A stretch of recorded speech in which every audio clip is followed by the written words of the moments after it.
हमारा फैक्ट्री से कंपनी से बहुत हेल्प हो रहा है और खाने पानी से सभी हेल्प हो रहा है, सभी अच्छे से अच्छा हो रहा है। हमारा औरत को और बच्चे लोग को सबको भी हेल्प हो रहा है।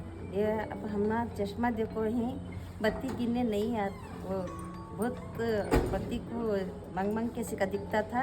अब आंखों गिलास देने के बाद हमने अच्छे से बत्ती गिन के पैक कर रहे हैं। మాకి ముంచే తలనొప్పి బాగా వచ్చేది. ఇప్పుడు అక్కడ ఏమి లేదు. కానీ బాగా యూజ్ అయింది దానివల్ల. ஆஃபீஸில் வேலை செஞ்சுன்னு இருக்கிறேன். இதில் எல்லா சௌகரியம் இருக்குது. இங்கே முன்னெல்லாம் அவ்வளோ சௌகரியம் இங்கே எனக்கு வெளியெல்லாம் கிடைக்கல. இந்த ಫ್ಯಾಕ್ಟ್ರಿ ಬಂದ ಎಲ್ಲ ಸೌಕರ್ಯ எனக்கு கிடைச்சிನಿக்குது. ನಮಗೆ ವಂದನಾ ಮೇಡಮ್ ಅವರು ಕಣ್ಣಿನ ಪ್ರಾಬ್ಲಮ್ ಇತ್ತು, ಚೆಕಪ್ ಮಾಡಿಸಿ ಕಣ್ಣಿನ ಪ್ರಾಬ್ಲಮ್ ಇತ್ತು ಅಂತೇಳಿ ಎಲ್ಲರಿಗೂ ಅನುಕೂಲ ಮಾಡಿ ಕನ್ನಡಕ್ಕೆ ಕೊಡಿಸಿದ್ದಾರೆ. ಅವರಿಗೆ ಧನ್ಯವಾದಗಳು.